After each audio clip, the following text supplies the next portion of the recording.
Bismillahirrahmanirrahim. Alhamdulillah wassalatu wassalamu ala rasulillah wa ala alihi wa sahbihi wa man wala. Alloh taolaga maqtovlar, payg'ambarimiz Muhammad Mustafa sallallohu alayhi vasallamga salom salavattар болсын. Машалла тугандар, илим менен өткөзгөн ар бир убакыт кандай сонун, жашоодо баардык нерсе калат. Өзгөчө дүйнөгө тиешелүү нерселердин баардыгы мындай. Иман болбосо, илим болбосо, жакшылык болбосо, бул дүйнө шунчалык бир өзүнүн ыпластуулугу менен, өзүнүн бир жамандыгы менен алып кетиши мүмкүн да. Дүйнө дегенде кандай? Азыр дүйнө үчүн ата баладан кечип, эне баласынан кечип, туугандар бири-бири менен каралашпай, канча деген жакын достор туура эмес түшүнүктөрдүн айынан, олор болбос дүйнөнүн айынан касташкан душмандарга айланып, мекенди сатып, бул дүйнө үчүн Кудай сактасын. Ар кандай туура эмес, ошол максатта айтып атабыз да. Ошон үчүн ар бир күндү ушундай илим менен, билим менен өткөзүүгө мүмкүнчүлүк берген Алла Таалага биз чын жүрөктөн дайыма шүгүр айтышыбыз керек. Аллага шүгүр, Марок Саадат сабагынын китебинин Шейх Шурумбулали рахимахуллахтын адаттагы ошол намаз бөлүмдөрүнө келдик. 130-бет Фослун ас-салату алал мейит. Маркумга намаз окуу маселеси. Кечеги күнкү сабакта маркум өлүм алдында жатканда кандай амалдар кырылат, анан кайтыш болгондо эмне кылынат, кандай кепинделет, ошол туурасында маселе болгон. Көпчүлүгүңүздөр байкагандай, бул жерде ылдамдык кичине жайылып атат. Баштагыдай көп ала албай атабыз, анткени ар бир маселенин түбүндө камтыла турган талаштуу маселелер бар. Ага чекип коюла кетиш керек. Экинчиден, түшүндүрө турган зарыл маселелер бар, Ошон үчүн эсеп мындай, эптеп эле китеп шырылдатып бүтүп коюу эмес. Ар бир маселенин колдон келишинче албетте алыбызга жараша акысын берүү. قال الشيخ شرمبلالي رحمه الله ونفعنا الله بعلومه وبعلوم سائر مشايخنا في الدارين آمين. الصلاة على الميت مرقومغا نماز окуу маселеси. الصلاة عليه فرض كفاية عليه على الميت. Маркумга, мусулман адамга, имандуу болгон адамга, имансыз өлгөн адамга дуа да кылынбайт, туугандар, унутпаңыздар. Имансыз өлгөн адамга, анык имансыз өлгөн адамга. Мусулман болуп жүрүп анан андай-мындай десе, ал башка маселе. Анык мусулман эмес болуп өлгөн адамга дуа да кылынбайт, намаз биякта турсун, башка да кылынбайт. Кудай сактасын. Анткени баардыгыбызды жараткан Алла Таала Куранда бул мухкам өкүм бекемделген. Мухкам аяттагы өкүмдөр аят кандай? Инналлаха ла ягфиру ай юшрака бих.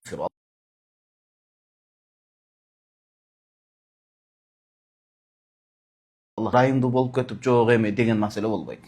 Бир гана маселе бар. Бул дүйнөдө мусулман эмес болуп туруп жакшылык кыла турган болсо, мусулман эместердин да кылган жакшылыктары бар да бул дүйнөдө. Адамдарга жардам бериши мүмкүн, жакшы иштер менен алектениши мүмкүн.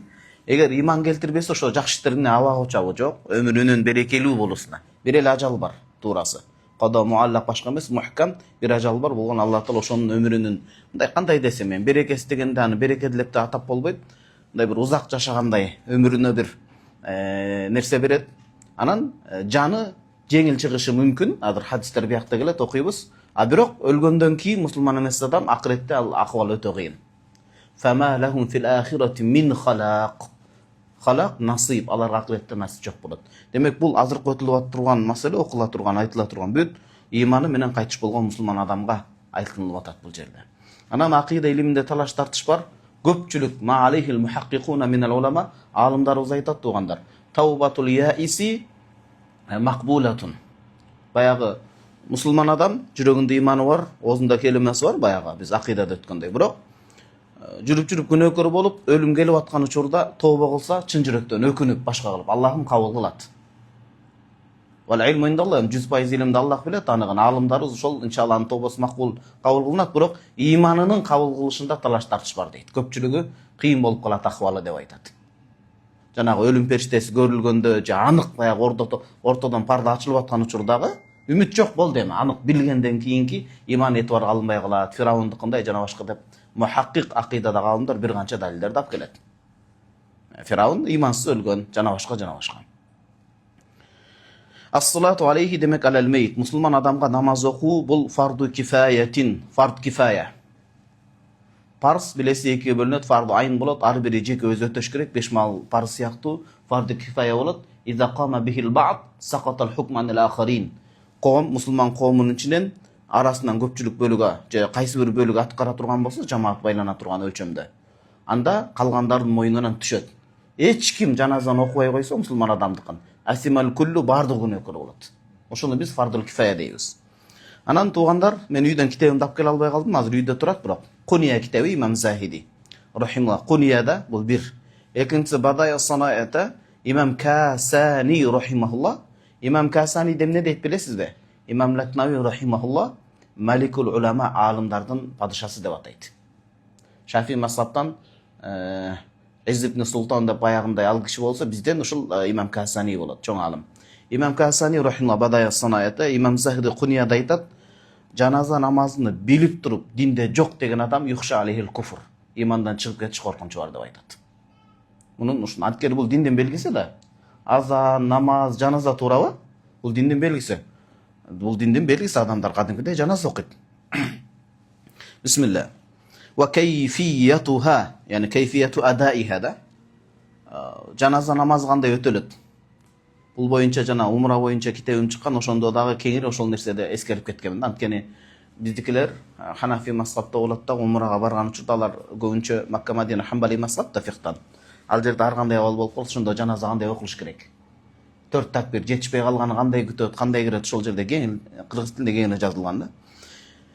Сүрөтү кандай болот жаназаныкы? Биринчиден туугандар, биз Египет жеринде жүрөбүз, булардын көпчүлүгү Шафи мазхаб, жаназада кол көтөрүп албаңыз. Бизде туурасы Маалихи Захир Руая кол көтөрүлбөйт, фатва берилген эмеде. Бизде айтта гана көтөрөбүз. Айтта дагы такбираты завайт, жанагы биринчи менен экинчини кошкондо 6 болуп атпайбы жалпы? 6 такбирде гана кол көтөрөт, жаназада кол көтөрүлбөйт бизде. Шафи мазхабта көтөрүлөт. Эми кишилердикин эч ким анык 100% катага чыгараткан жери жок. Бирок биздин мазхаб кол көтөрүлбөйт. Муну зээнге түйүп алыш керек болот. Айякула эмне деп айтыш керек? Навайту ссалата лиллахи таала. Ссала. Жаназа намаз максат айтып атканда. Жаназа намазды Аллах үчүн окууну ниет кылдым деш керек. Эми азыр Патхалимдиктин жеткен заманында жашап атпайбызбы? Анан барып алып бир чоң же башка бирөө кайтыш болсо, ошого көрүнүп коеюн дегенде өтпөй калат. Ал адамдын өзүнө сооп деле болбойт да, кайра күнөө табат.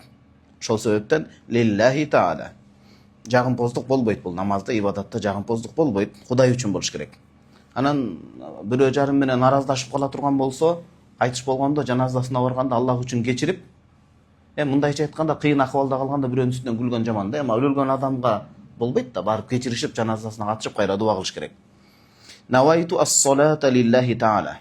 Анан эмне дейт? Ва дуаа ли хадал мейт. Дуа тетиги салатка кетип атат. Навайту. Демек бир учурда ушул маркумга Кудай үчүн намаз окууну, жаназа намаз, жана ушул маркумга дуа кылууну ниет кылдым дейт. Эмнеге дуаны кошуп атат? Ма вачку киронихи бирге келишинин себеби эмне десе, жаназа толук намаз эмес да тууган. Рүкү, сажда, отуруу, каада сыяктуу толук болуп аткан жок. Намаз албетте, бирок башка намазда салыштырмалуу толук болуп аткан жок. Демек бул кандайдыр бир деңгээлде бул дуа болуп атат деген сөз. Раматылык Чубак устазыбыз бизге Мухтасар Лукаядан, Ал-Ихтияр ли Та'лил Мухтардан, Матны Мухтар лил Фатвадан өткөндө сонун кылып түшүндүрөт эле. Бул намаз мындай жөнөкөй кыргыздын сөзү менен карапайым түшүндүрсөк, бул жамаатчы деп. Жамаатчы дегенде кандай? Адам ошол өмүрүндө жаназага татыктуу боло турган, биринчи кезекте иман, аракет кылыш керек. Анан баягы бир күнөөлөрү болуп, кемчилиги болуп калса, ошону мындай жаба турган нерсе болот, акыркы нерсе болот деген сөз да. Ошон үчүн хадистерде, кээ бир хадистерде келгенде, аны алдымдар сихт эскеришет, 3 катар тизиле турган болсо, ушундай көп адам келе турган болсо деген маселелер бар да. Жакшылык болот деп. Экинчи, ваянви, имам ушундай ниет кылат экен, намазды жана дуаны. Анткени жаназадан окулууда максат ошол маркумга дуа кылуу, күнөөлөрүнөн кечирилүүсүн тиленүү Алла Тааладан. Ваянвил муктади, муктади ал-мутабаата айдан. Айдан деген имам буйган деле жогорку эки ниетти кылат. Жаназа намазыны жана ушул маркумга дуа кылууну. Аны менен кошумча мутабаатал имами, ушул имамга ээрчим деп ошондо жүрөгүнөн ниет кылат. Өткөнбүз аны. Ан-нияту махаллухал qalb. Ниеттин түпкү жайы жүрөктөн да турабы? Тил менен айтканда мустахаб жакшыраак. Бидат эмес, бул мустахаб жакшыраак. Жүрөккө жардам берет. Эми намаздын өзүнө кириштик туугандар. Сумма юкаббируга 1 деп коюңуз. Кийинки турган сумма юкаббиру саниянга 2 деп коюңуз. Сумма юкаббиру салисан 4 деп 3 деп коюңуз. Анан те ылдый келип туруп, ылдыйкыда турбай, вала истагфар лис-савиин деп катар. Ошондон жогорку сумма юкаббиру 4 деп коюңуз. Муну жазып алганыбыз кийин жеңил түшүнүш үчүн да. 4 такбирден турат жаназа намазы. Ал ошо 4 такбирди өтөбүз. Бисмилlah. Сумма демек ниет кылды, мисалы караңыз. Аллахым, жүрөктөн ниет кылып атам да, мен ушул жаназа намазыны окууга ниет кылдым, жана ушул маркумга, ушул жерде жаткан эркек адам болсо, эркек адамга дуа кылуу ниет кылдым. Аллаху акбар. Биринчи такбирди айттык. Сумма юкаббиру, такбирди айтат ниет кылып. Ва яқрау санаа, сананы окуйт. Кадимки намаздагыдай эле. Субханакаллахумма. Акырына чейин намаздагы сананы окуйт. Ушул жерде астын сызыңыз, буга кененирээк токтолобуз азыр. Ва жазатил фатихату, фатиханы да окуса болот деп атат. Биринчи такбирди айтат, такбирди ниет кылып айткандан кийин сананы окуйт же сананын ордуна фатиханы окуса болот деп атат. Жалпылай эле ушинтип айтылып калса туура эмесирээк болуп калат. Ошон үчүн биз бул жерде эмнеге муктажбыз? Бир аз токтолууга муктажбыз. Шафии мазхабта жаназа намазында кыраат бар. Фатиха ала вачкил кыраат катары окулунат. Ханафи мазхабта биринчи сүрөтүн чыгарып алалы, тереңириштен ал. Ханафи мазхабта кыраат жок. Ханафи мазхабта добит эреже бар. Кайсы намаз кыям я ал-кыяму аллади яқибуху рукуун, анда ага кыраат бар деп айтылат.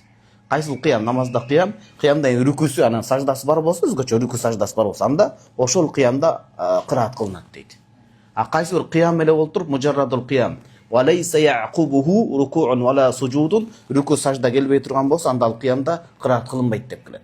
Мисалы, бизде мисалы сажда тилаватында туруп анан баруу мустахаб деп едик беле, кыям туруп. Бирок анда рүкү жок. Ошон үчүн кыраат кылынбайт. Жана башка маселелерде, шүгүр саждасында дагы. Ошон үчүн Фатиханы бизде ала сабилил кыраатында окуйбуз. Фатиха бизде кыраат жок экен, Шафи мазхабта кыраат бар экен, аны түшүндүк. Кыраат дегенде Фатиха, хадистер келген. Бизде ал хадистерди жокко чыгарабызбы, чыгарбайбыз, кантип түшүнөбүз? Бир маселе. Экинчи маселе, Фатиханы ин кара ал-Фатихата би ниyyati сана, дуа ниесинде окусам да өтөт. Анда бир жөн аалымдарыбыз айтат. Анткени мына артта Мурзагыл акебиздин нускасын алып окуп атпайбызбы? Таъвилатул Куранда Ахлус-Сунна вал Жамаа.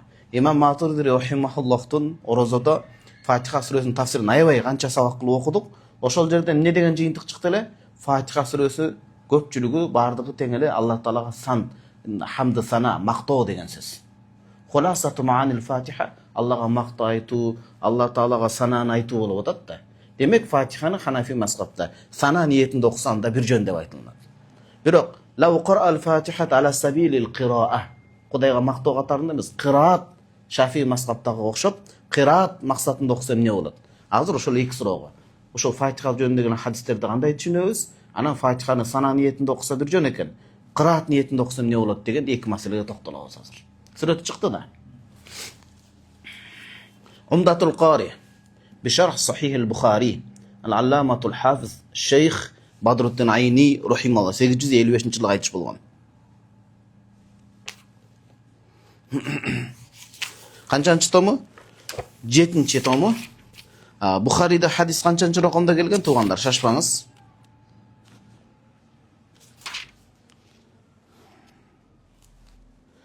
Бухарида хадис 1335-чи ракамда келген, жазып алыңыздар. Ракамы Хадис Бухари рахимахулла 1335-чи ракамда. 65-чи тема болот. Бабу кыраати фатихатил китаби алал жаназати. Жаназа намазында Курандын бетти ачар болгон Фатиханы окуу. Устаздарыбыз айтат, Аллага шүгүр, хадис жаатынан да бизде ижазалар бар, чоң-чоң ижазалар. Азыр биринчи фикх менен алек боло берели, анткени негизги маселе ушул. Ануга келгенде хадистен да сабак өтөбүз буйрса. Фатиха китеби Имам Бухари рахимахулла ал кишинин фикhtагы өзүнүн тандоолору бар. Фикhtагы фикhi маселедеги тандоосун михилали абуабихи, таржиматихи лил абуаб. Мондай таржимасынан билсеңиз болот. Анан бул туурасында өтө мухим рисала бар. Сахибул Лубаб Имам Абдул-Гани Набулси, Абдул-Гани Майдани рахимахуллахтун Лубаб китебинин ээси. Кашфул илтибас amma awrada fihi ala ba'din nas. Bu kişi İmam Bukhari Sahih Bukhari'de gelip durup özünün tandoosuna aytты, qala ba'dun nas, kebir adamlar mындай aytkan deb жооп берип кеткен. Kebir adamlarda maksat Hanafiler. Aga şeyhanan Kashful iltibas deb sorun жооп бергендер рисаласында. Ал мухим кандай болгондо да Бухариде 1335-чи хадис бар, окуйбуз. حدثنا محمد بن بشار حدثنا غندر حدثنا شعبة عن سعد عن طلحة قال صليت خلف ابن عباس رضي الله عنهما تحويل الإسناد. حدثنا محمد بن كثير أخبرنا سفيان الثوري عن سعد بن إبراهيم عن طلحة بن عبد الله بن عوف قال صليت خلف ابن عباس رضي الله عنهم على جنازة. حضرت ابن عباس رضي الله عنه arkasında okugan eken tabi'in. فقرأ بفاتحة الكتاب قال ليعلموا أنها سنة. Demek bu Fatiha'nı okuş sünnet dep basa belgilep berip atar. Gelip turup büyüt bu nerseni şartlap gelip turup iki betten keyin kultu. El-qailu huna Şeyhül İslam Badruddin el-Ayni rahimahullah. Bu şey aytып قد ذكرنا في أول الباب. Janazanın avvalul bab degende janazanın birinci bölümünde an cemaatin minas sahabeti sahabaların içinden bir kança cemaatın ve tabiine bir kança tabiinlerden sözlerini alып kelgenmiz deyit. Alla qiraata fi salatil cenazati cenaze namazında Fatiha okunmaydı eken degen. Oşon üçün keybir adamdardın emalardı jaman sözler aytqın kelbeyt. Bolgan ilimde terеңирээк okuş gerek bolot. Biz degen çınıgı salafpız. Salafiybiz. Mındayça aytkanda sahabalardı toluk elçiybiz dep. Sahabaların özünde aslan bul talaş bolup atat. Mındayça aytkanda janaza namazında Fatiha okugan toora, Fatiha okuwagan kata bid'a dolala ankeni salaf ummadan gelgen emes degen sözdün özü aynul cehalada. İlimsizlikten, türköylükten tübüne batıp ketken. Ankeni sahabalardan, tabiinlerin içinde bu mesele öz talaş tartış bolup atat. Peygamber sallallahu aleyhi ve sellem'den okugandan kanday manada düşünsek bolat dep. Köptögen sahabalar, köptögen tabiinler janaza namazında kıraat kılınbayt dedi. Oşol sahabaların biri, en ilimdүү sahabaların biri. Ve an İbn Mas'ud radıyallahu anhu lem yuvaqqit fiha en-nebiy sallallahu aleyhi ve sellem kavlen ve la kıraata fiha fil cenaze. Janaza namazında Peygamberimiz sallallahu aleyhi ve sellem belgilүү bir duanı dağı, anan kıraatı dağı bizge belgilep ölçöp bergen emes. Ötpey kılat dep belgilep bekemdep bergen emes. Bul bir. Ekinçide vali anna ma la ruku'a fihi jana dabit ketip atat derece. Sizlerge aldın ala aytdım go. Kaysıl namazda kıraat kılınat kılınbayt. Anan bul erejenin oturup ele zerip çöntöktöründen alımdарды çıkarıp koygan bu jok. Bir kança ayatlardan keyin hadislerdi ötkörüp top kelip turup çıkarılgan ereje bul. Vali anna ma la ruku'a fihi kaysı namazda kıyamdan keyin rüküsü jok bolsa la kıraata fihi anda kıraatda kılınbayt şol kıyamda. Kanday ka sucudit tilavati. Bardığı ten muttafaq aleyhi de bu meselede. Maqis aleyhi de aslında. Demek sajda tilavatı siyahtı. Yani kıyamda turuş sünnet bulup da sajda tilavatında. Birok sajdada al jerde kıyamında eme kılınbayt. Vastadalla Tahawi rahimahullah. Şarh Ma'anil Athar, Mushkilil Athar, Muhtasar İhtilaful Ulema jana başka kitaplarında ne dep dalil alып geldi? Ala terkil qiraati fil ula bitarkiye fi baqiyati takbirat. Janaza namazının birinci takbirinden keyin Fatiha'nın okulbagandığına keyinki takbirlerinde de okulbayt dep dalil alып geldi al kişi. Ankeni keyber alımlar Şafii mazhabda bunun fiqhi var da birinci rekette okulunbay kalsa birinci takbirden keyin. Birinci reket emes. 4 takbir var go bizde. Aytır bir takbirden keyin birinci takbirden okulbay kalsa keyinkisinde aytılat degen var. O bitarket taşahhudu taşahhuddağı jok deyt. Ve qala İmam Tahawi rahimahullah aytıp da çoğ alim. 321 yılga aytış bolgan. La'alla qiraata men qara'al Fatihata minas sahaba. Birinciden sizlerge soro. Halis sahabatu kulluhum qara'ul Fatiha sahabaların bardığı ten janazada Fatiha okuşkan bu tuğanlar. Çok bir ozdan emes bu talaş tartışmaşadı. İmam Tahawi rahimahullah aytıp atat sahabaların içinden Fatiha'nı okuyan sahabaların mınday dep düşünöbüz deyt. Kanday? Kana ala vajhi dua dep. Dua manisinde okulgan dep. Ankeni mına biz İmam Maturidi rahimahullah'tın tawilatından jana jogarıda aytkanday. Fatiha surasını okusak büyüt aytıp keldi o jerde. Hadiske tayanıp turup. Qasamtul Fatihata beyni ve beyne abdin nisfayn dep. Bukhari Müslim hadis kelgen. Ari bir ayattan keyin Allah Taala ne deyip atat? Majjadani abdi.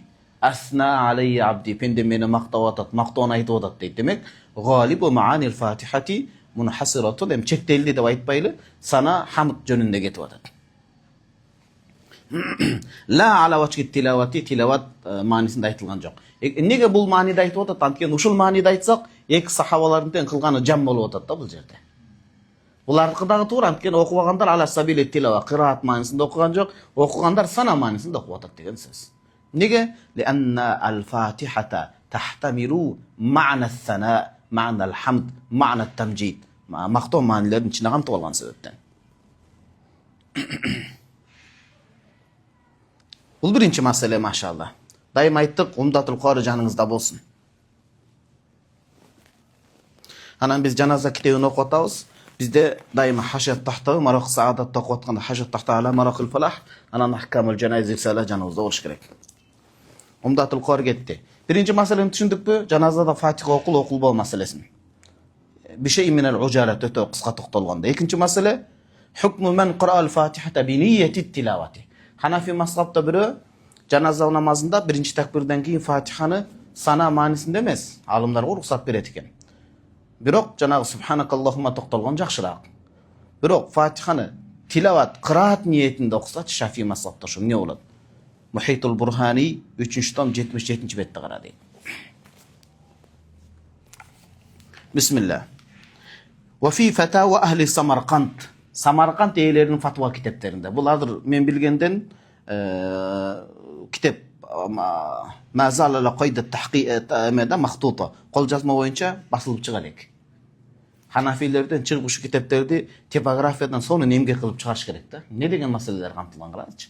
Мухитул Бурхани Ибн Маза шейх 600 хижраттын 16-жылы айтып болгон өз ушу китептен көчүрүп атат. Самарканд эйлеринин фатвасында эмне деп келген? Мына мен мухим деп белгилеп жазып койдум. Мен qara fi salatil janazati, ким жаназа намазында би фатихатил китаби, Fatihani окуп кое турган болсо. İn qara bi niyyeti du'a fala ba's. Eğer Fatihani sana dua niyetinde okusa ziyanı tiybeyt deydi. Bирок biz ne degen sözdü ayttık elek tuğanlar unutpagıla.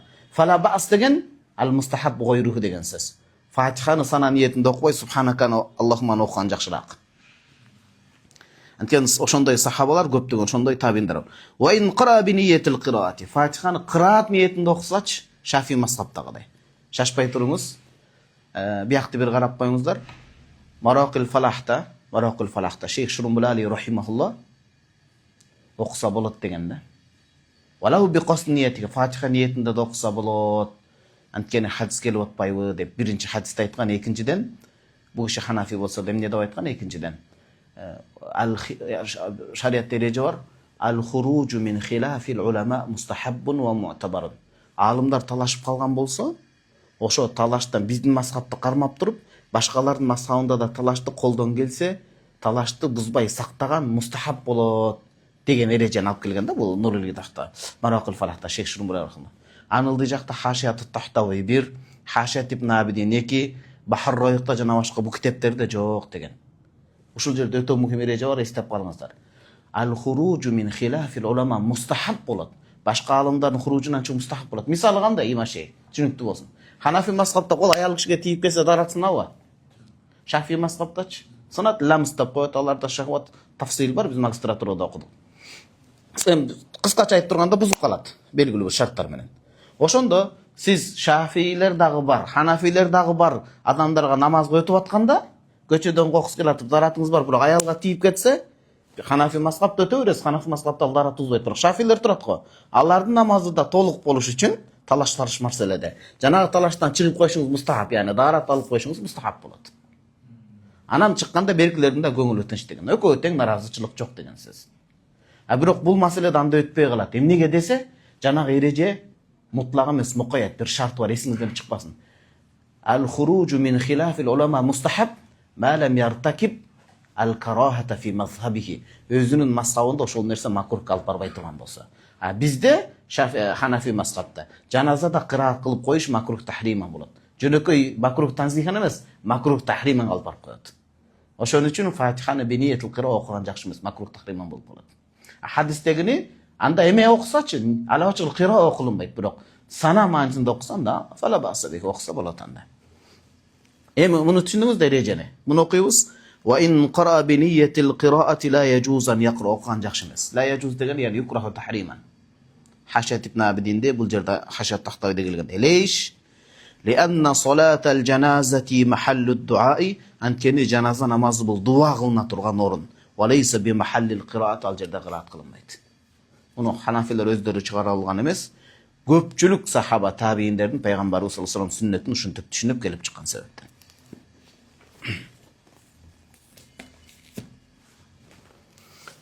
Demek birinci takbirdi bitti Kudaya kaşı buraydır. İkinci takbiriga kettik eme. Summa sananı subhanakallahummanı je Fatihani okusa da bir niyet sana okup bitkenden keyin biroq avla gayruhu dedik sananı okuş. Summa yukabbiru saniyen keyin ikinci ret takbir aytadi. Allahu akbar deydi. Kolun götürüp ayta. Anan başında mitip götürüş şart emas. Allahu akbar deyip jönele oşol boyunça ele.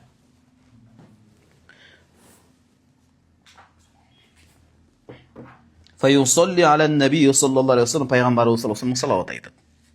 Kebir alımlar ayya sigatin orada qaysı salavattın türü bolsa da bola berет деген, biroq al-aula eng жақсы tuğanlar. At-tahiyattagı taşahhuddan keyinki salavat, namazın içindeki. Allahumma salli ala Muhammad ve ala ali kama barakta dep ketet ko. Namazın içindeki salavat жақсы болады. Namazın içindeki salavatın bari bir özgöçeligi var. Üçüncü, demek takbirlerdi unutpay elesizler minake. Allahu akbar, subhanakallahumma okuldu, okul bitkenden keyin Allahu akbar janağı жерди qarap. Qiyamda mustahab bolot, sajda kıla turgan jer qaralат da, sajda kılбайт, ошол жерди qarap турат. Анткени бул жаназада адам көрө калыш керек. Көздүн ары бери минтип, тигинтип кыймылдабай, өлүм болуп аткан жерден баягы кабырдын жанында кетип турат, бөөдө күлгөн ал күнөө да. Адам мындай bir капилеттиктен ойгонуп аткан жерден адам bir сабак албай кайра күлүп аткандыга бул өлүмдө эле коркутпайт окшойт муну. Эмне анда кандай кылат анда муну деген ой жаралып калбасын да. Ошон үчүн көздү кылчактатпай, башка кылбай жаназа намазында адеп менен турат. Биринчи такбирди айтты, сананы окуду, сананы бүткөндөн кийин экинчи такбирди айтат. Салаватты окуду, салаватты окуп бүткөндөн кийин үчүнчү такбирди айтат. Сумма юкаббиру салисатан ва якул, үчүнчү такбирден кийин дуа кетет. Дуа баягы сүннөттө келген, мa'sur, манкул, пайгамбарыбыз саллаллаху алейхи ва саллям сүннөтүнө келген дуаны айткан жакшыраак. Дуаны такыр билбесе, Аллахум игфирли, Аллахым мени кечир, ата-энемди кечир, жана жалпы мусулман эркек ургачы, эркек аял заты эм кечиресиз. Эркек аял заты бардыгын тегиз кечир деген маанини айтса, бул уруксат берилет. Арабчасын бирок кыргызча айтса бузулуп кетет намаз. Аны дагы такыр билбесе, Роббана атина фид дунияны айтсын. Такыр эде билбесе. Бирок могулары жатташ керек. Sünnette gelgen duan alıp gelip atat bu iş. Summa yukabbiru salisatan ve yaqul Allahum ighfir lehu varhamhu ve afihi ve afu anhu ve akrim nuzulahu ve vassi' mudkhalahu ve gsilhu bil ma'i ve thalj vel barad ve naqqihi minel khataya kema yunaqqa thawbul abyadu mined danas ve abdilhu daran khayran min darihi ve ahlan khayran min ahlihi ve zawjan khayran min zawjihi ve adkhilhu'l cennete وأعذه من عذاب القبر وعذاب النار. Manisinde toktolalı bul Müslim'de gelgen, Sunan Abu Davud'da gelgen, hadiste gelgen dua bul. Жақшы, айтқан жақшырақ болады. Allahum ighfir lahu varham. Allah'ım meyitke dua kılıp atat. Anın günölerin keçirgen mehrimin algın. Türü adam Allah'ın mehrimine muhtaç, ölgen adam ekesi Allah'ın mehrimine muhtaç. Antkeni al amal kıla albaydı. Kılgan amalın barıntasında çatat. Ve afih, al-afiye. Al-afiyanın iki manisi var tuğanlar. Al-afiya. Afiye degen afiyeden çıkıp da tüpkü ungusu, bulağı. Afiye degen Said Bagdaş'ta aytıp kitapta açıp jattağanbız, bu sonun mani Muhtar-ı Sahah'ta İmam Razi rahimahullah al-afiyenin ne dep düşündüröt? Difa'ullahi anil ibad. Allah Taala pendesini özü korgop, özü koldosun alusu, uşul afiye deydi. Löte tereң manida. Bul mani Muhtar-ı Sahah'ta gelet. Ekinci ötkönde sonun bir maninin afiyanı İmam Tahtavi rahimahullah. Haşiyat Tahtavi'de alıp kelgen, hazır men qarayın şonu. Mıqtı kılıp alıp kelgen de tuğanlar.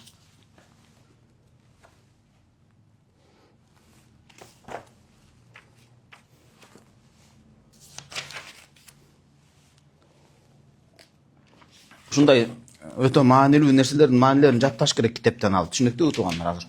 Men belgilep koydum ele hazır.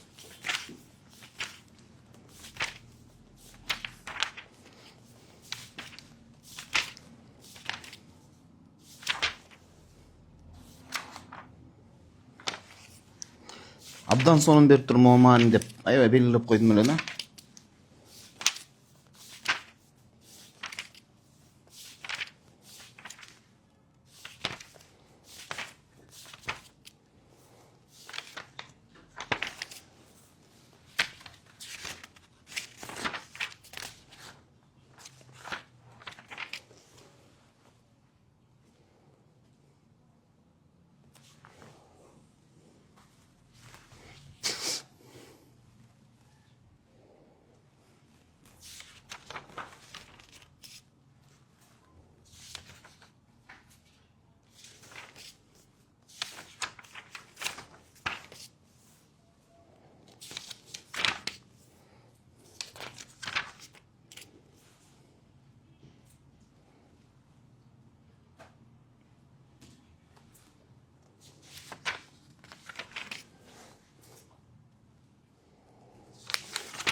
1 minut ruxsat бере туруңуздар азыр.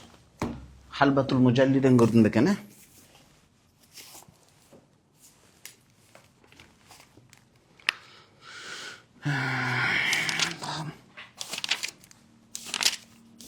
Раматылык Чубак айтат эле да. Өтө кымбат пайдаларды көргөндө сөзсүз жазып эметип коюш керек депчи. Мына жазам деп отуруп көрдүңүзбү, пайда качып кетти. Шейх Мухаммад Захид Каусари рахимахулла устаздарыбыздын устазы, бул киши аллама болгон, чоң имам. Устаздарыбыздын устазы Шейх Абдул Фаттах Абу-Гудда рахимахуллахка Асхарда Египетте окуп жүргөндө жолугуп туруп Аль-Фусул, кыскача айтканда Усул Абу Бакр аль-Джассас ар-Рази. Китептин аты эсимден чыгып атат, менде басма. Ошол китептен Мабахасул ам темасын жакшылап карап койгон, окуп койгон деген. Тапшырма берет. Бир канча убакыттан жанагы маселени окуп чыктыңбы деген устаз колун тийбей атат дегенде тамашалап айткан сөзү бар эле да, Шейх Аллама Мухаммад Захид Каусари рахимахуллахтан. Бизде күрттөрдө, түрктөрдө бир масал тамсил бар. Студенттин илим окуп жүргөн талабанын мээсин ачсаң, жүздөгөн, миңдеген маселелер бар, кийин карайм деген дейт. Маселен бышырып кетиш керек экен да. Жа байлыкка кызыгып, бизнесмен болгон адамдар кийин байым дебейт экен да. Копейка болсо да кыйлып кетет экен да, жок депчи. А биз жүрөбүз ушинтип. Пайдаларын барын качырып азыр.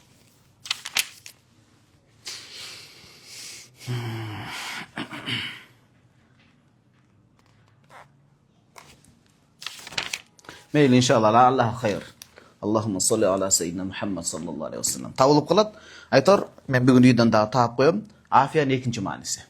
Азырынча афиянын маанасы эмне экен туугандар? Дифауллахи анил ибад. Аллах таала өзүнүн пендесин коргоосуна, колдоосуна алуусу. Аллахым өзү жетиштүү болуусу деген сөз. Үчүнчү такбирден дуа жөнүндө сөз кетип атат. Вафу анху. Аллахым анын күнөөлөрүн кечирген. Тынчтык берген. Ва акрим нузулаху кабр. Кабырдагы жаткан жерин эң сыйлуу жер кылган. Ва васси мудхалаху. Кабырдагы ошо жайгашкан жерин кенен кылган. Мусулман адам көзү жеткен жеринде чейин кенен болот дейт го. Вагсилху бил маи ва салж вал барат. Бул киная. Киная деген эмне? Түз маанини да максат кылсаңыз болот, өтмө маанини да максат кылсаңыз болот. Бирок өтмө маани максат кылган. Кинаяны тариф ушул да. Истимал лафз ли гайри мауди алаху ма qarinatin гайри маниатин мин ирадатил маана ал-асли. Кинаят маанилүү маусуф болуп атат да, сыфа бул жерде. Мындайча айтканда, адамды, кайтыш болгон адамды кир кийимге окшотуп атат. Кир болгон кийим пайгамбарыбыз саллаллаху алейхи ва саллям окшоп дуа кылып атат.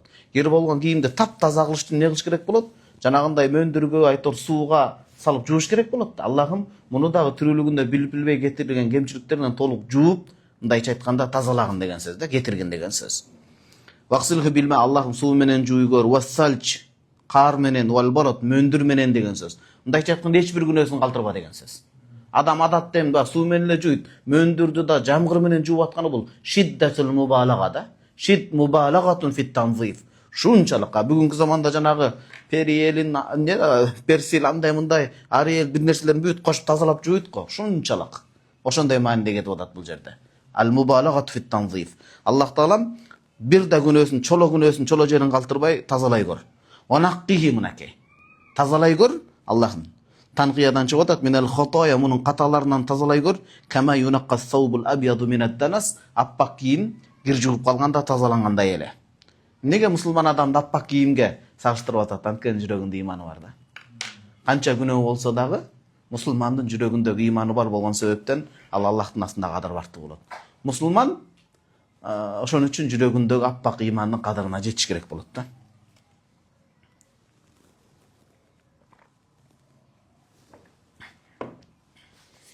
Ва абдилху даран хайран мин дари.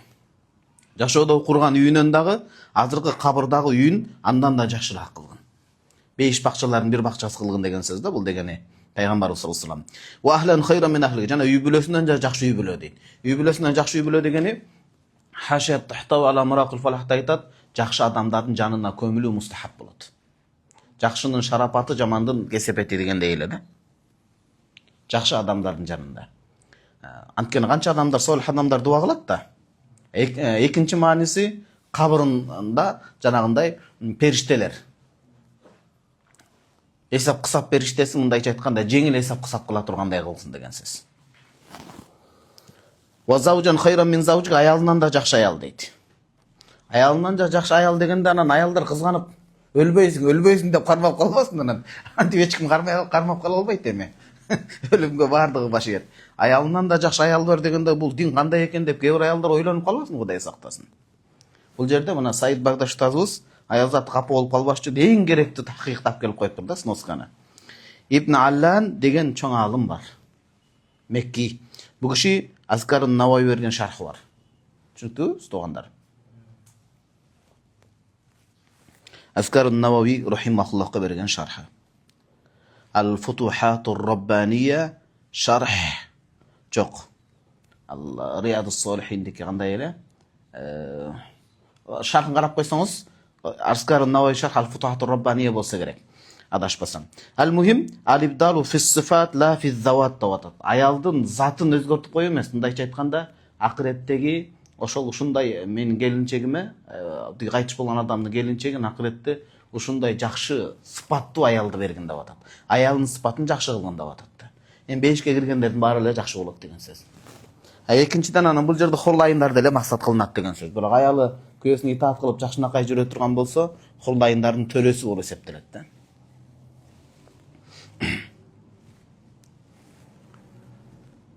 Анда мен исламскийде окуйт элем. Жанагы эмне деп коет асеке? Осток пейтпи чыгыш. Осток пеште жашайт элек да, бөлмө көп балдар менен тар, шарт жок карпинкада. Анан көбүнчө убактыбыз сабак кайталаганда со мечиттин ичинде болот эле. Мечиттин ичинде кайталап отурсак бир киши даваттан сонун таргип берип кызыктырып сүйлөп атыптыр. Жигиттер хурлайын болот акыретте, бейиште. Ана ошол жерде хурлайын эсимде да, мен биринчи курста жан келгем да, хурлайындар келип чакырат. Сизди жеңе чакырып атат. Жеңен тими жок деп койчу деп. Аябай берилип көрсөтүп атат да. Жок, сизди жеңе чакырып атат. Жеңе деген эми өзүнүн дүйнөдөгү аял чакырса, жок деп койсун, анан барып көрсө, аялы жакшы жүрсө, итаат кылса, хурлайындардын төрөсү болот экен деп анан аялын келип көргөндө кап жана эле келе бербейин деп ушинтип образга кирип түшүндүрүп атат да деги кишичи. Ошол сыңар аял заты кыжаалат болбосун. Бул жерде ошол үй бүлөсүнөн да жакшы үй бүлө дегени туугандар, жакшы амалдары. Адамда кабырында жанында амалдары болот, анан акыретте бейишке киргенде аялынын сыпаттарын дагы жакшыртып бейишке ылайыктуу. Бейишке киргендер бейишке ылайыктуу болуп кирилет. Ваназана ма фи судур мин гил деп жүрөгүндөгү көрө албастык, душмандык бүт нерсе тазаланып тургандан кирет, ошол маселе бул жерде. Кийин ва адхилхул жаннат, Аллах маны бейишине киргизгин дейт. Ва а'изху мин азабил кабр, кабыр азабынан сактай көр, ва азабин нар, жана тозак азабынан сактай көр дейт. Мен бул жерде жазыпмын, бул жаназада сүннөттө хадисте келген дуалардын бири ушул, калгандарын Умдатул Кори 7-том 362-360 бетин кара дейт. Туугандар, мына белгилеп койдум. Бул жерде экинчи хадисте келген дуалар бүт топтогон жалпы 3-чү, 4-чү, 5-чи, 6-чы, 7. Жалпы жонунан бул киши 7 дуаны алып келген. Мен бирөөсүн эле окуп берейин, калганын өзүңүздөр кайтыңыздар, убакыт кыска бизде, кечиресиздер. Өзгөчө мынакей. Ва минат дуа лил мейит деп бул келдиби? Ва рава Абу Давуда, Сунан Абу Давудда. Мен хадис Аби Хурайра радияллаху анху кала: "Салла Расулуллахи саллаллаху алейхи ва саллям ала жаназатин факала." Жаназада ушул дуаны кылган. Аллахумма игфир ли хаййина ва мейитина ушулга. Ва сагирина ва кабирина ва закарина ва унсана ва шахидина ва гаибина. Аллахумма ман ахяйтаху минна фа ахйихи ала al-islami. Аллахумма ман таваффайтаху минна фа таваффаху ала al-islam. Ала al-iman. Гейр риваяттарда көндө талаш тартыш бар. Аллахумма ла тахрим наджраху ва ла tudillana ba'dahu.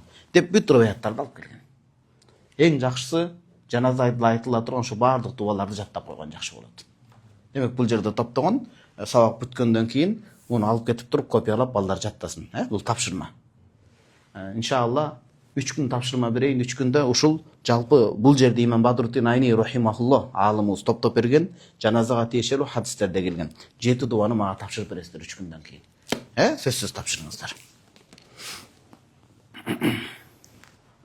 Бисмилlah. Кийин 3-чү эме кылбадыбы? 3-чү такбирден дуа окубадыбы шейхтерим? Дуа окугандан кийин сумма юкаббиру рабиатан 4-чү такбирде айтат да ва юсаллиму салам берет. Салам берет. Эми жаңы маселе. Вала юстагфару, ястагфиру десеңіз де болады, юстагфару десеңіз де болады. Төкө тең. Лисаби жар машхур, жар majrur шибху жумла мутааллиқату би махзуф фи махазуф наиб фаил болады. Вала ястагфир, яғни жана 3-чү рекетте. Марқумға дуа кылып атканда эгерде ошол мейит жаш бала боло турган болсо, же жаш кыз боло турган болсо айтыр. Жаш бала же жаш кыз үчүн истигфар тиленбейт. Аллахумма гфир лаху вархамху ва афихи ва афу анху деп айтылынбайт. Ал жаш баланын күнөөсү жок. Балаатка жетпегенден кийин. Ва мажнунин жана акыл эсине доо кеткен мажнун адамга да эмне кылынбайт дейт? Истигфар тиленбейт. Ошон үчүн сурай берет го. Жаш балдарга Куран окуп сообун багыштасак болобу? Жок, сообун багышталбайт. Сообду ошо муктаж болгон адамга багышталат. Мажнундун астын сызыңыз бар. Сызыңыз бул жерде бир тактоо бар, корректировка, тактоо. Жазыңыз мажнунун дегенден кийин аслийин деп. Аслийин. Жазып анан биякты караңыздар туугандар. Мажнун деп арабча айтып туралчы, акылына доо кеткен. Жинди деп айтпай эле коелу. Акылына доо кеткен адам. Экиге бөлүнөт. Ал-мажнунул асли, ал-мутбик деп коет кээ бир өкүмдөрдө. Бала жаш кезинде акылына доо кеткен, ошо боюнча балагатка жеткенде 12, 15, 18 акыркы чеги, ошондо деле бул киши акылына келбеди. Эми ошондой акылында мандем оорусу бар экен. Анда муну жунун асли дейт. Ошондой болуп кайтыш болсо, мустамир, жунунул мустамир, мутбик болсо, ал жаш баланын өкүмдө болот, ага эме тиленбейт. Кечирим тиленбейт. Анткени манатул шар'i бил акл. Акыл болуш керек да шариаттын жүгүжүктөлүш үчүн. Анан балагатка жетиш керек. Муну түшүнүңүз да. Бирок экинчи жунун бар, жунун гойру асли. Жунун ал-арид деп коет. Аралда деген кокустан келген. Башында балагатка жеткенде балага рошидан акыл эстүү болуп эле, кадимкидей акыл эстүү болгон. Сумма тара алейхил жунун. Кийин башына сокку жеп калды, башка болду дагы акылынан тозуп кетип калды. Ага эмне кылабыз ошол адам кайтыш болуп калса? Мен бул жерде жаздым, мынакей хашият тахталамрак фалакта келет, кыскартып жаздым. Ва амма урудул жунуни, ал эми ушул балагатка акылдуу болуп жетип 40 жаштан кийин анан 45 жашта кайтыш болуптур. 40 жашка чейин акыл болгон, 40 жаштан 5 жыл аралыгында бул акылы кетип калды. Не болот десе, ла ямху ма qablahу. 5 жылга жооп бербейт, бирок 40 жаш. Деген 12 жашты алып салыңыз, ошо 12 жаштан 40 жашка чейинки убакытка жооп берилет дейт. 5 жылдык акылынан кеткен оорусу андан мурдагы балааттан кийинки ката кеткен кемчиликтерин жууп кетирбейт дейт. Балхуа мунун өкүмү кесайр ламрот, башка оору сыяктуу эле болот дейт. Демек андай адамга дуада эмне кылат экенбиз? Демек Аллахум игфирлаху вархамух деп айтабыз. Айткан учурубуз жанагы 40та бул оору келдиби бул адамга? Анан 5 жыл ооруп жүрүп өтүп кетти. Балагаттан 40ка чейинкиси дуасын күнөөкөр убагын менде күнөөкөр болот да баары бир. Этибар калтыр ошол учурда дуа кылат экенбиз. Ва якулу жаш балага эми ошондо. Жаш балага же биротоло башынан ушинтип балагатка жетсе да акылына доо кетип балагатка жеткен мажнун адамга эмне деп дуа кылынат? Аллахум иджалху лана фарата. Фаратан деген ажран мутакаддиман деген сөз. Алдын ала кеткен сооп. Адам бая кыйын күнгө деп акчасын башкасын бекитип коет го туугандар. Акыретке бекитип коюла турган азык. Алдын ала жөнөтүлгөн даярдык деген сөз. Ажран мутакаддиман. Демек балагатка жетпей кайтыш болгон бала ата-энесин бейиште күтүп турат да иншалла. Балада күнөө жок да, мусулмандардын баласы, мусулман эместерде талаш тартыш бар. Манда ордунда азыр сүйлөйбүз, бирок мусулмандардын балдары деп туралар, талаш тартыштар сырткары. Имам Абу Ханифа мазхаб башчыбыз радиаллаху тааланын сөзүн алып туруп. Ата-энесин күтүп турат. Фаратан. Вадж'алху лана ажран. Бизге Кудайым кыяматта сыйлык кылып берген, сооп. Ва зухран деген жанагы да. Муддахаран, күтүлүп жаткан чоң байлык. Вадж'алху лана шафиан. Бизге кыяматта өзүңдүн уруксаты менен шапаатчы кыл. Аллах Таала өзү уруксат берет. Амалдар шапаат коет, пайгамбарлар, олиялар, жакшы амалдар мисалычы. Ва мушаффан деген макбула шафаа. Шапааты кабыл кылынгандардан болсун дейт.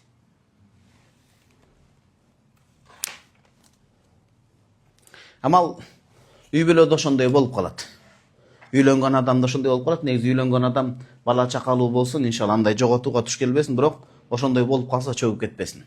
Биринчиден оор тагдырды сурабайбыз. Атайлап, жок Аллахым, мага ушундай баламды берип туруп, анан кийин мага кыяматта сооп боло турганда өлтүрүп кой дебейбиз. Анткени ал жол менен соопту сурабайбыз. Кыйынчылык сурабаш керек да, адам аны көтөрө албай калышы мүмкүн. Бирок ошондой болуп калса, биротула чөгүп кетпеш керек. Аллах таалам жакшылыкты текке кетирген жок, ал бала кыяматта күтүп алат аны. Түшүндүк, Бул боюнча азыр хадис китептарды алып келдим. Mo 1-2 катардан бүгүнкү сабак бүтөт, окуп берем буюрса. Wa in dufina bila salati, намаз окулбай көмүлүп калса дейт. Шашылыш болуп тур да. Эл көп болуп, баягындай согуш учурунда же башка учурунда ар кандай учур болуп калат. Кантип ушундай болсун дебеш керек. Ковид кезинде эле адам канча болуп, эмне болуп кетти, элестеттиңизби? Ар кандай болуп көмүлүп калса, ошон үчүн согуш болбосун да. Жаназасыз көмүлүп калса эмне болот? Сулли ала кабри, кабырдын үстүнө барып окулунат. Жаназа окулунбай калса, бул гусул жок болуп калды го, кандай болот? Ачкыла кайрадан, чыгаргыла делбейт да. Анткени өлүк жерге көмүлгөндөн кийин аны ачуу арам болуп эсептелет. Өтө эле жүйөлүү, саналуу бир зарылчылыктар үчүн ачылбаса, негизи ачылынбайт кабыр. Ал ачылып, жабылып, ачылып, жарылып, жөн эле себептер менен андай уруксат берилбейт, күнөө болот. Андай учурда жаназа жок көмүлүп калса, маркум сулли ала кабри, кабырдын үстүнөн келип намаз окулунат. Шарт ма, бул жерде мудда зорфия, муддата адами тафассухихи, малем етафассах. Дене шишип көп таркап кетпесе. Дене шишип көп таркап кете турган болсо, жаназа денеге окулунат, табак окулунбайт да. Анда ал дене тарап жанагындай бөлүнүп кеткенден жаназа буйрбай калат. Анткени Ханафи мазхабта жаназа өтүү үчүн худуруху, жаназада маркумдун болуусу шарт. Алыстагы кайтыш болгонго окулунбайт бизде. Ал Шафи мазхабта окулунат. Пайгамбарыбыз саллаллаху алейхи ва саллям Нажашиге окуган го. Биздикилер айтат, бул пайгамбарыбыз саллаллаху алейхи ва саллям Аллах таала хусусият, өзгөчөлүк берген, ал бизге өтпөйт. Ал пайгамбарыбыз саллаллаху алейхи ва саллям өзгөчө. Анткени башка риwayatта Жебрейил периште жанагындай табыттын алып келип берген дегендей түшүнүлөт бизде. Шафи мазхабта алар ошол хадисти алып туруп алыстан окуйт. Бизде дене туруш керек. Дене турганда да туугандар, Кудайым эми жакшы толук эле мындай жакшы өмүр, жакшы өлүм берсин, жаназа жакшы буйрсун да. Дене дагы жарым жартылай болуп калса өтпөй калат. Дененин көпчүлүк бөлүгү болуш керек, же жарымы баш менен бирге болуш керек. Дененин жарым эле табылып калып, Кудай сактасын дейилчи, бул мисал жашоодо болбосун, Дененин бир кырсык болуп, башка болуп же согуш болуп, Кудай сактасын, дененин жарымы табылып калса, ага да окулунбайт. Баш, дененин жарымы менен баш табылса, анда окулунат деп айтат биздин китептерде. Аз бөлүгү Кудай сактасын, Кудай сактасын. Алла, Аллахым өзүң сакта. Аллахым өзүң сакта. Колу, бут же ушундай майда мүчөлөр эле табылып калса, жөн эле барып көмүлөт. Жаназа окулунбайт. Ага да окулунбай калат. Баш ошо дененин жарымы менен көп болуп өтүп баргалынат. Бул жерде дагы дене бөлүнүп таркап кетпеш керек болуп атат. Түшүндүңүздөрбү? Анан бул жайкыга, ысыктыкка, анан муздакка каралат. Жайында дене тез ысыкта таркалат. Ал эми кышкысын го бир аз эметилип турат. Болжолдоп үстү менен бул жерде ю'малу би галабати зонда адистер кандай? Дененин адистери бар да, мордто иштегендер, атайын ошол тармакта иштеген врачтар болот, анан болжолдоп туруп ысыкты, суукты айтып туруп карап беришет. Кийинки маселе, гусулу жок болсо дагы өтөт ошондо. Кээ бир адамдар гусулу жок болсо жок өтпөй калат жаназа деген талаш тартыш бар, бирок гусулу жок көмүлүп калса кайра айылынбайт. Көпчүлүк адамдар окуса болот деп эскертет китептерде. Wa yusalla ala siqti. Анткени жана ковид кезинде өлгөндөр жуудурбай коюп атты, кээ бирлер жууп атты. Ошол жерде эмне болот? Ханафи мазхабта көпчүлүк алымдар өтөт деген маселе бар. Эми бул деген сөз гусулсуз кылбагыла деген сөз, ошондой болуп көмүлүп калса деген сөз. Көмүлө элек болсо, акыркы чек кайсыл каралат десе, ихалату турабты айтышкан.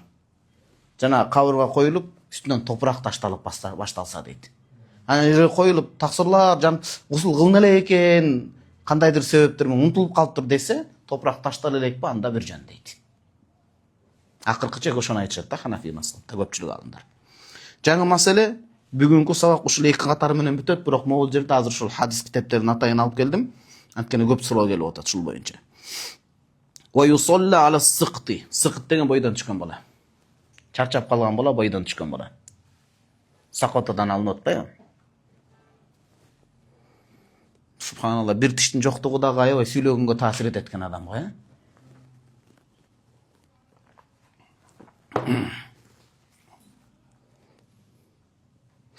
Wa yusalla ala as-siqti. Бойдан түшкөн чарчап калган балага намаз окулунат. Шарты качан көңүл буруңуз? In kharaja aktsaruhu hayyan. Көпчүлүк бөлүгү тирүү чыкса. Истахалла деп келет го бизде. Тирүү чыкса. Тирүү чыгып фаматанан кийин өлүп калган болсо, ат коюлат, жуулат, анан жаназа окулунат. Wa illa аз бөлүгү тирүүлөй чыгып өлүп калса, же эненин ичинен кыймылсыз, үн жок эле өлүк болуп, жалпы денеси төрөлүп калса деген эки учурду камтыйт бул. Илля деген жай. Wa illam yakhruj aktsaruhu hayyan. Демек, дене бала толук эле төрөлдү, бирок өлүк болуп төрөлүп калды. Ат коюп койсо, ат коюш милдеттүү эмес, бирок ат коюп койсо мейли. Анткени кыямат аты менен чакырылат, ат коюлуш керек.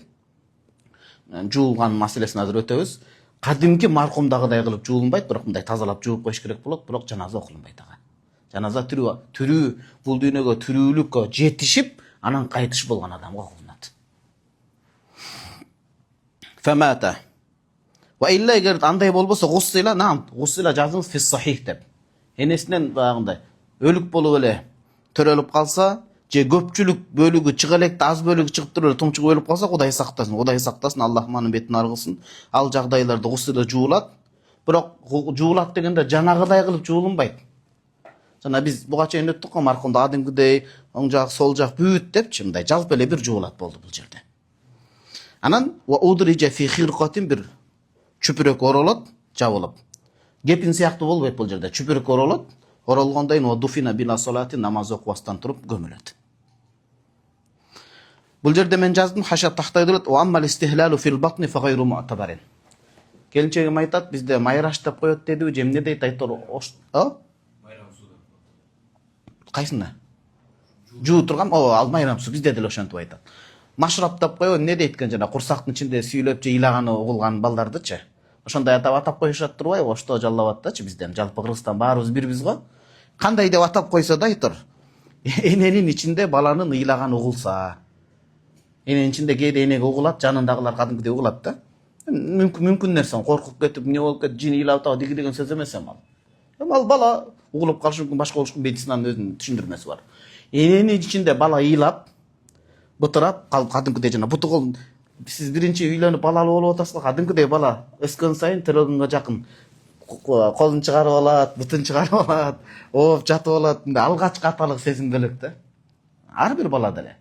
Анан ошол бала эненин курсагында кадимкидей ушун тыурчулап жашоонун бар экендиги билинип, жосо жанагындай ыйлап эненин ичинде. Ошондой үндөрү билинип калса, ошол анын түрүү экендигине далалат кылабы, кийин чыкканда өлүп болуп калса эмне болот десе, Хашат тактайды айтат, "Ва аммал истихлалу фил батн фи батни уммихи". Эненин ичинде үн чыгарганы, ыйлаганы, же жанагындай кыймылдаганы фагайр му'табар этибарга алынбайт. Энеден чыккан үчүн этибарга алынат. Чыкканда да аз бөлүгү эмес, эмне деп атабыз гарика мадыке? Аксаруху деп атабыз. Неге аксаруху? Анткени көп бала чыкканда ошондон кийин келген кан нифас кан деп аталат. Ошондо ал процесс төрөлдү делет. Лел аксар хукмул кул, көпчүлүгүнө каралат. Түшүндүңүздөр мунун жообун, э?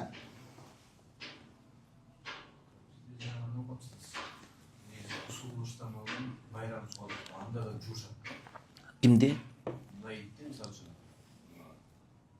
Жууштан алдын, дагы бир жолу жуушат. Жалпы дене менен жууйбу, же кандай кылат? Анан ал жуугандан анан кайра өзүнчө жуушабы маркумда?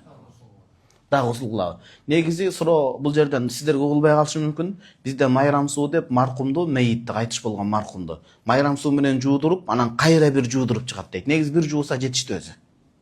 Бул баа тазараак болсун деген бир максатта майрам суу кылдырышы мүмкүн, чыпар жыт нерселер мененчи, чөптөрдү кошуп.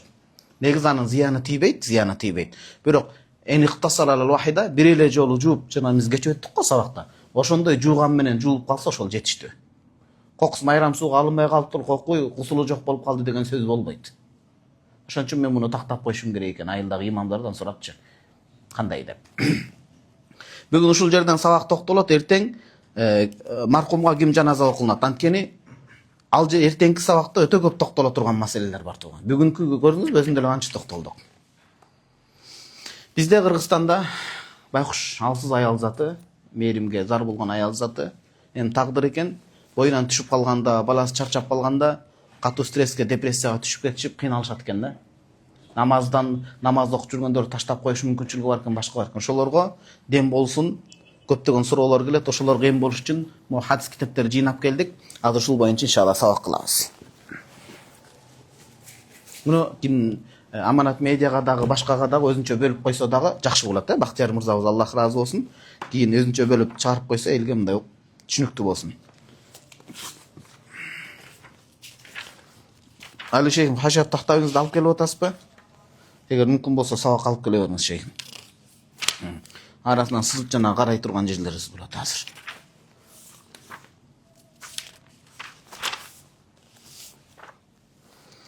Хашат тахта ала маракил фалах 2-чи том 366-367. Вакат калу. Алымдарыбыз айткан, Ханафи алымдар. Хашат тахта ала маракил фалахтан окуп атабыз. Инна сыкта, бойдон түшкөн бала, яхия фил ахир, акыретте жан берип тирилет аларга. Ошон үчүн Алла тенесине шафаат кылынып атат. Бойдон түшкөн бала айы күнү жетпей, чарчап калган бала акыретте жан берип тирилет кадимкидей.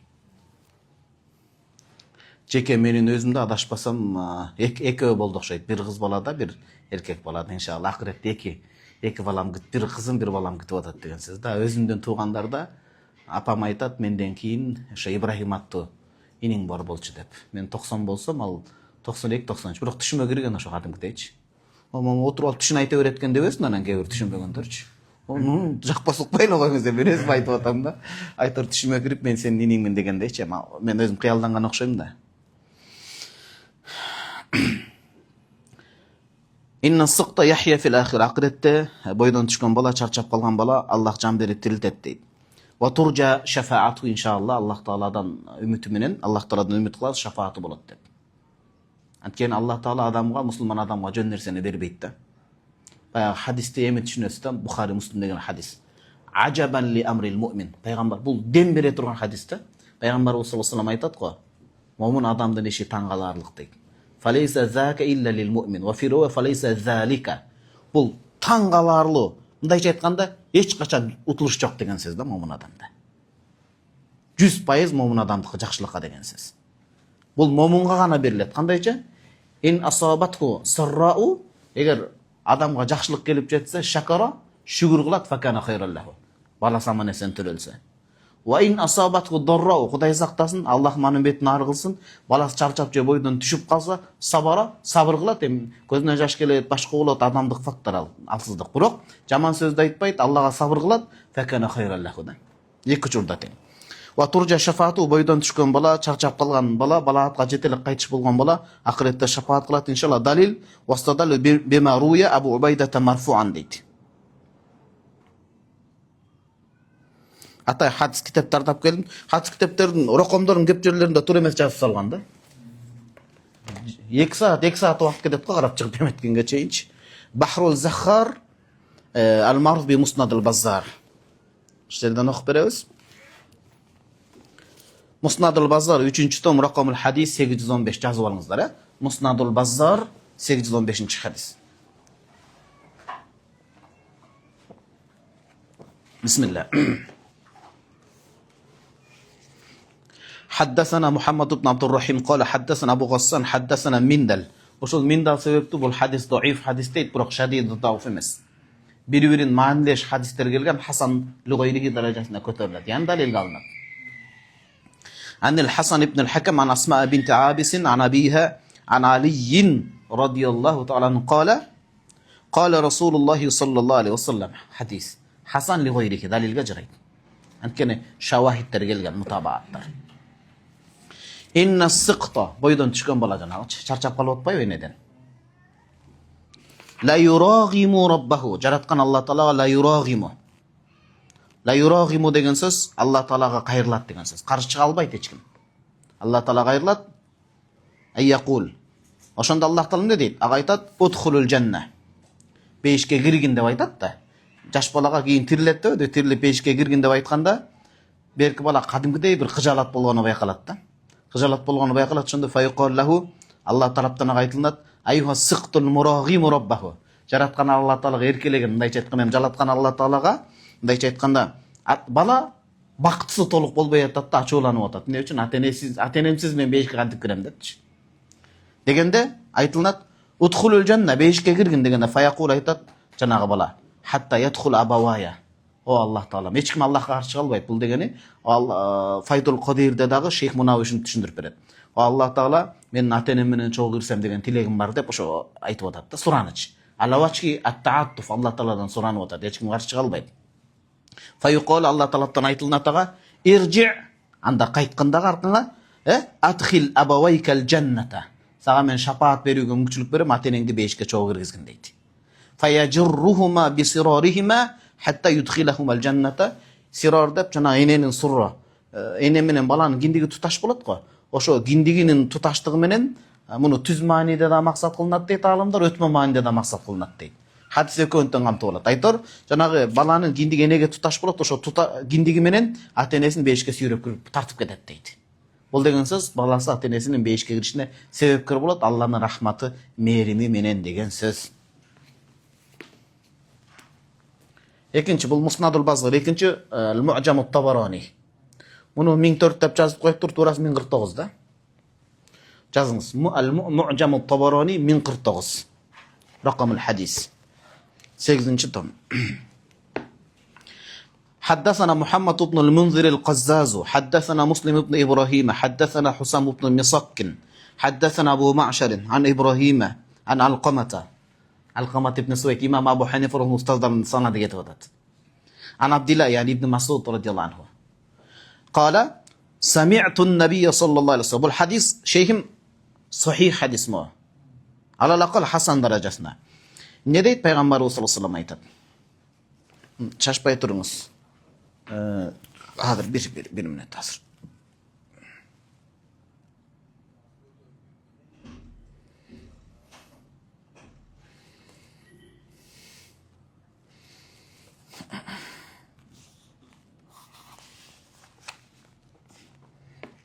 Hazır bir minut. Bir minut çektirelim, bir minut.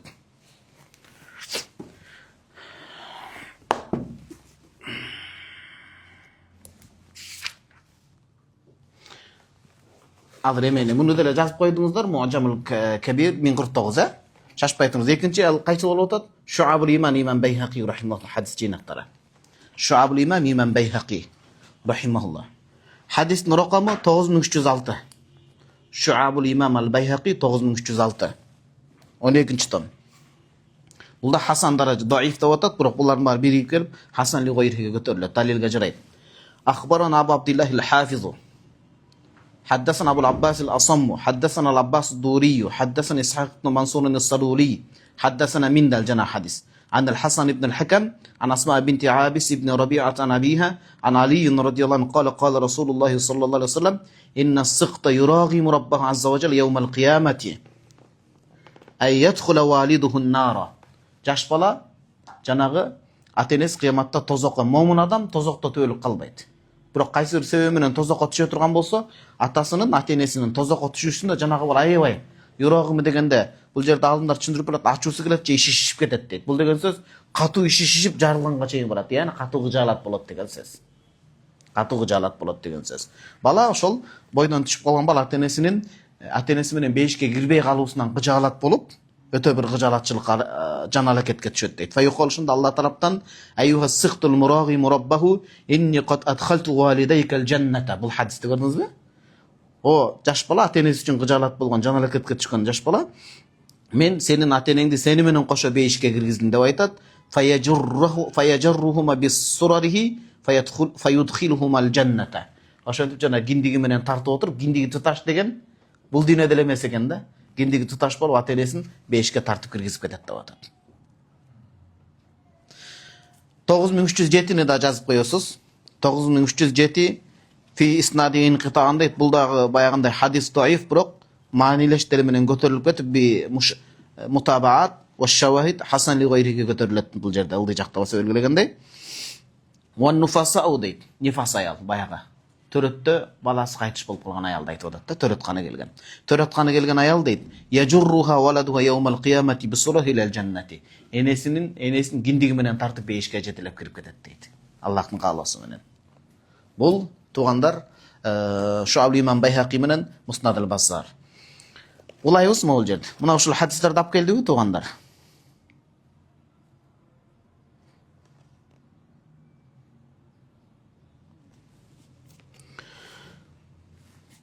Кийин Хашат Тахтавиге кеттик. Ва юхшару ала ма мат алейхи ка гайрихи мин ахлил мавқиф. Адам кандай абалда өлсө, ошондой абалда тирилет дейт. Башка мавкифтегидей болуп алат. Ошондой абалда тирилет дейт. Баягындай жаш бала болсо, жаш бала абалында тирилет, бирок сумма идда духулил жаннати бейишке кирерде дейт. Шейхим бул жерде да баягы маселелерге жооп бар да. Эми 100дөн 100 эмес, кандай бир деңгээлде. Азыр бейишке адамдар киргенби, кирген эмес. Аллага тапшырабыз, эми көпчүлүк адамдар кире элек деп айтат да. Кийин бейишке кирер, ким кандай абалда кайтыш болсо, кыяматта ошондой тирилет деп атат. Шейиттер ошондой болуп тирилет да, туурабы?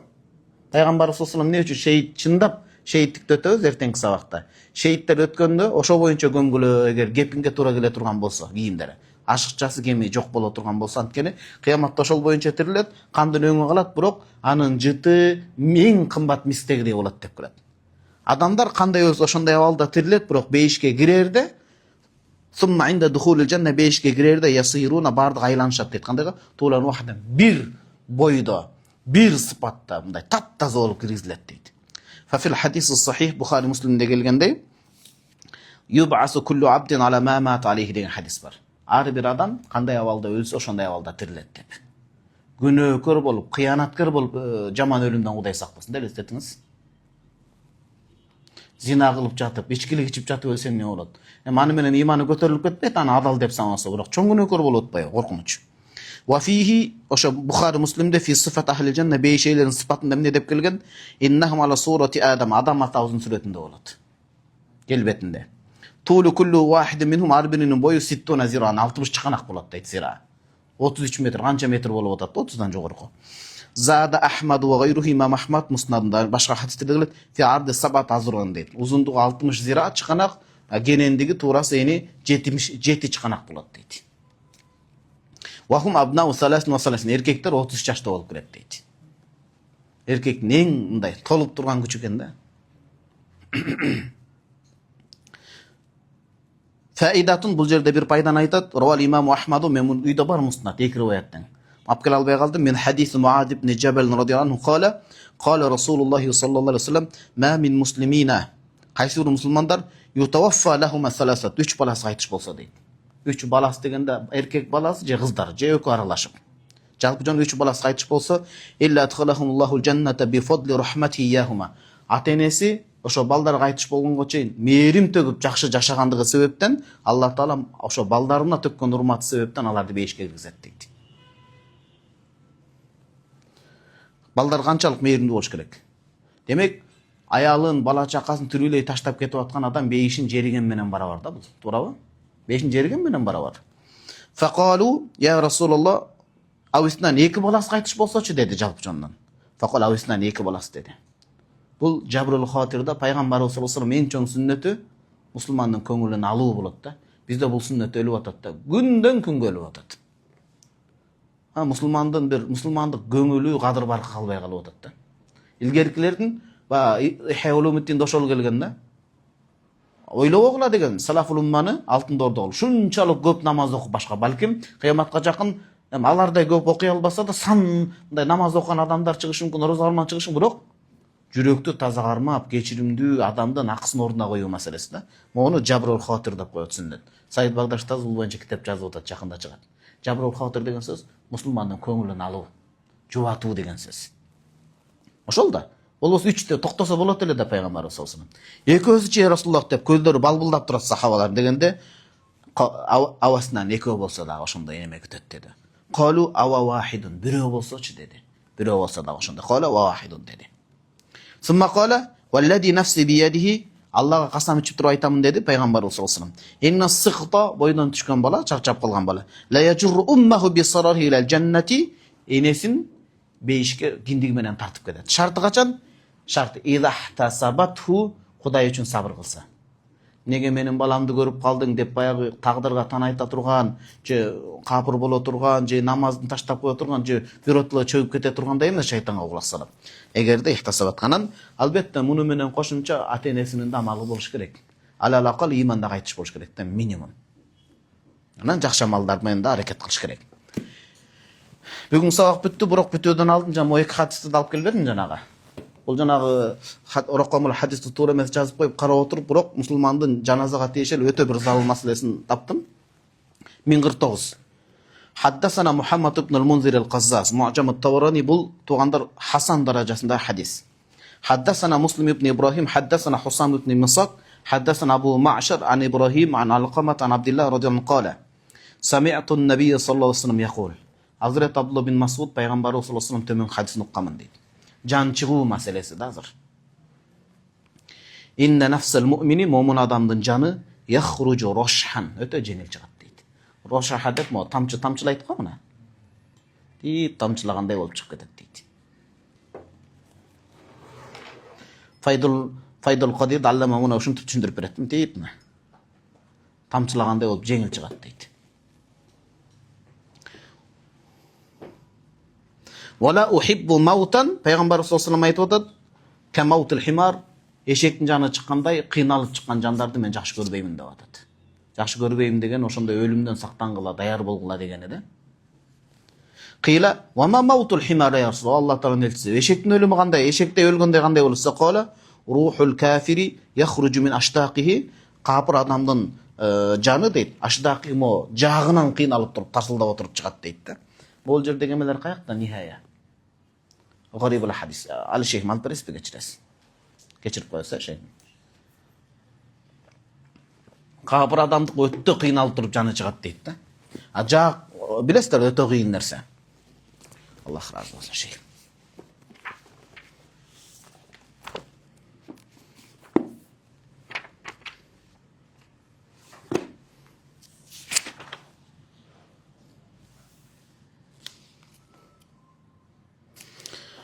يفتتح الكلام ويختتمه بأشتاقه.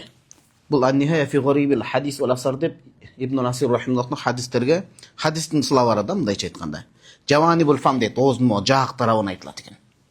Өтө кенендик болгон себептенчи.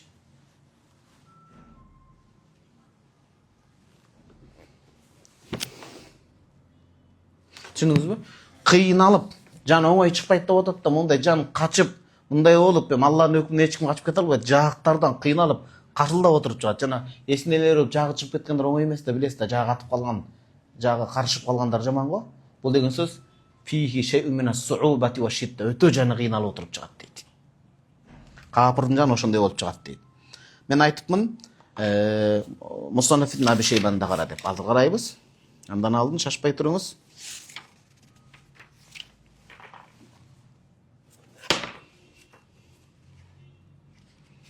Ошол эле Му'джам ат-Табарани рахимахуллах жазып коебуз, жана ракамдар жазып атпайсыздар. 1015-чи хадиси.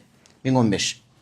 حدثنا أحمد بن محمد بن صدقة البغدادي حدثنا حماد بن الحسن بن عنبسة الوراق حدثنا حجاج بن نصير حدثنا القاسم بن مطيب العجلي حدثني الأعمش عن إبراهيم عن علقمة عن عبد الله بن مسعود رضي الله عنه قال قال رسول الله صلى الله عليه وسلم. Бұл ضعيف حديث дейт, бирок ضعيف баягы шадид эмес да, бири хасан даражасына көтөрүлөт. Инна нафсал му'мини тахруджу рашхан. Тамчыдай жеңил чыгат мумин адам жаны. Ва инна нафсал кафири, капыр адамдын жаны капырдыкы. Тасилу кама тахруджу нафсул химар, эжектин жаны чыккандай кыйналып туруп чыгат дейт. Ва иннал му'мина, ушул жерге керек болчу менеке. Мумин адам ла я'малул хати'ата. Күнөө иштерди кылган болот да тирүүлүгүндө. Фаюшаддаду биха алейхи индал маут. Өлүм учурунда ошо күнөө себептен өлүмү кичине катуу болушу мүмкүн. Не үчүн бирок? Лиюкаффира биха, өлүм учурунда кыйынчылык менен кылган күнөөлөрү чыгып кетиш үчүн дейт. Акыретке, кабырга калбоо үчүн да. Ва иннал кафира, капыр адам ла я'малул хасаната, капыр эң чоң күнөөнү кылып атат, ыймансыздык. Бирок жакшы иштерди кыла турган болсо, фаюсаххалу алейхи индал маут, өлүм учурунда бир аз гана бару кыйынчылык болот, бир хадис экинчи каршы келбейт. Бир аз жеңилчилик болушу мүмкүн. Лиюдзия биха, акыретке кабырга калбайт, анткени кабырда акыретте алардын жакшылыгы жок. Бул дүйнөдө ошо бир аз кылган жакшылыгы кичине өлүмүнүн кайсы бир мезгилинде кичине жеңил болушуна себепкер болушу мүмкүн дейт. Ал-Мусаннаф ибн Аби Шейба.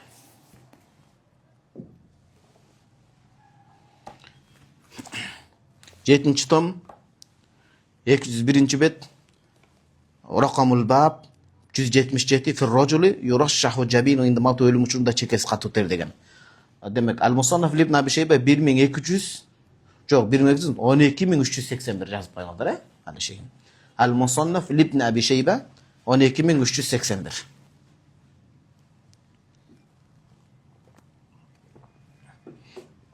Haddasana Abu Muaviyete anil A'maşi an İbrahim al-Qamata. Al-Qama çok tabiinlerden. İmam Abu Hanife sanadı da ustaz olup septiler. Ustaz çok artık ustazdan. Ennehu dakhala ala sadiq lahu. Hazreti Abdullah bin Mas'ud radıyallahu anh'ın şagirdi bu kişi sahabanın. Al-Qama ibn Suveyd, Al-Qama radıyallahu anhu bir dostu minen Naha'i degen yer var. Kufa'da şu Kufa'da Naha degen yerde dostun Yahuduk ziyaret kılıp barıp kalıptır. Barıp famasaha jabinahu. Çekesini emetiptir da ziyaret kılıp çekesini bunday kılıp harçıptır. Favacadahu yuraşıyor çekesinden tamçılar çıp çıp çıp dep tamçağı atıptır da çekesinden terdep katı. Katı terge çömülü atıptır belki dostu ölüm aldığında. Fadahika biraz cılmaydı deydi. Faqala lahu ba'dul qawmi ma yudhikuka. Özü ölüm avalında qıynalıp жатsa siz demne güldürüp atat degende ya Aba Şebel de aytdı. Qala dahiktu min qawl Abdullah. Hazreti Abdullah ibn Mas'ud radıyallahu anhu'nun Peygamberimiz sallallahu aleyhi ve sellem jetkizgen hadisini istep oşol meni suyundurып atat deydi. Qanday? İnna nafsal mu'mini takhruju rashhan. Mu'min adam canı tamçılap jengil çıkıp ketedi. Ve innehu qad yakunu amila sayyi'ata balki mal jaman amalda atkarışı mümkün tirilігінде. Fayşaddadu aleyhindel mavt ölüm uçurunda negizi jalpı jondan jengil bolat kapırga salıştırmalı. Bирок biraz bölgünde kişine katуулuk bolat. Oşol katуулuk menen günөөsүн tazalap ketет Allah Taala deydi. Ve inna nafsal kafir kapır adam vel facirina günökör adam. La yakhruju canı min şidqihi deydi. Oğuz jaq-jagынан kıyınalıp durup alıp kelinet deydi. Kema takhruju nafsul himar eşektin canı katуу kıyналып өлгөндөй эле deydi. Hep ушундай айтат. Кандай болгон күндө да максат Аллах Таала мумин жаман өлүмдөн сактасын, өлүм алдындагы кыйынчылыктардан сактасын. Имам Абу Ханифа рахимахуллах мазхаб башчыбыз. Бул бир канча хадис булакта акыйдада китептерден тактаганбыз. Имам Абу Ханифа рахимахуллах бир канча хадистерде келген дуаларды топтоп 7 нерсени суранган да. Биринчи кезекте Пайгамбарыбыз саллаллаху алейхи вассаламдын дуаларын, сахабалардын дуаларын, анан кийин мазхаб башчыбыз Имам Абу Ханифа рахимахуллах дуасында дуа кылабыз. Allahumma rzuqna fiqhan fid din. Dinden tereң түшүнүк берген. Wa ziyadatan fil ilm. Ilimibizди арттырган, пайдалуу илим берип. Wa sa'atan fil rizq. Rizqыбызды адалдан кенен кылган. Wa tawbatan qabla al maut. Ölümden алдын тобаны насип кылган. Wa rahatan indal maut. Allah'ım ölümden алдын эле күнөөлөрүбүздү кечирип, жакшы абалда тоба кылдырууну насип кылып, рахат менен жаныбызды алгының. Wa maghfiratan ba'dal maut. Ölümden кийин бизди кечирген. برحمتك يا أرحم الراحمين ربنا آتنا في الدنيا حسنة وفي الآخرة حسنة وقنا عذاب النار